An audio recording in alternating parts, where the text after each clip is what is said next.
Okay, so, my team in Florida has always been on the ground. We've been sending supplies to people in need. And what we're seeing on the ground is just like the best in humankind. Is that what you're seeing when you're out there? Yeah, no, absolutely. I mean, we've got people from all over the state, all over the country that have descended on various parts of Florida, but particularly here to help folks. Many of them didn't even have to be asked. They just wanted to come and help, and it's been incredible.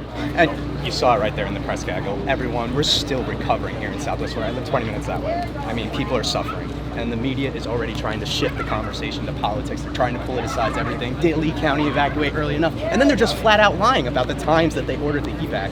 What's your message to them? Yeah, look, I mean, I just think that you had people, everyone in this state that's in the emergency management was plugged in on this thing the Friday before when we declared the state of emergency. It was full mobilization. And then the question is okay, where's the storm going to go and how do you react? And it's imperfect, but you have to have some guide to guide your decision making. So for example, if you go Tuesday morning in where most of our assets we're mostly in the Tampa Bay area. As we saw it shift first thing Tuesday morning in the overnight models, we started moving more down. But at the end of the day, you had models that had the storm going a much different path. Now, I said the whole time it's unpredictable. Everyone needs to be on alert. And I think people were on alert. But I do think that that's just the reality of what happened. So to go back and say Lee County did this bad or that bad, first of all, it's not even appropriate to be doing that now. Okay, if you want to do that when the dust settles, we can talk about that. And obviously, you need to bring facts to the table and you need to explain, the track and why everyone was focused on Tampa. But that's fine. But at the end of the day, there's so many other things that people need right now. They don't need any more pissing contests. I was going to say, everyone that I've talked to on the ground when we're delivering supplies, they're saying, I was watching the media. They told us Tampa. Yeah. That's why I didn't leave. I know people personally on the island. Is there going to be any accountability in the media?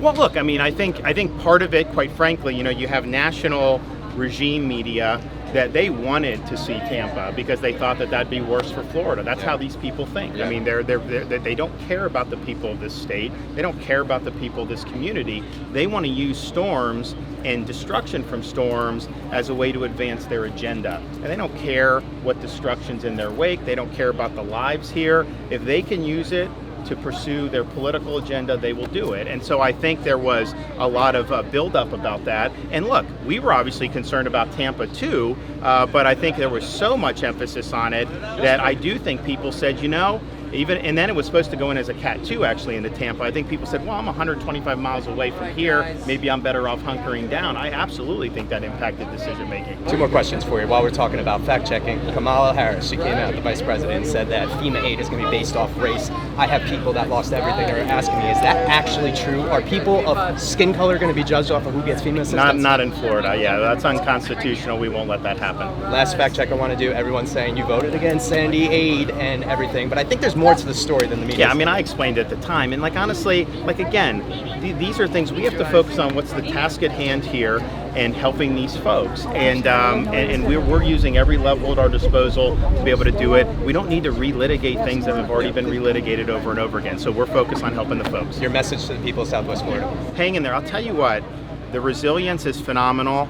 I honestly think that we're going to bounce back much quicker than anybody is predicting. And so we're here for the long haul for you, and we'll make sure we're doing everything we can, whatever tools are at our disposal, to help bring about a swift and successful recovery. All right, thank you.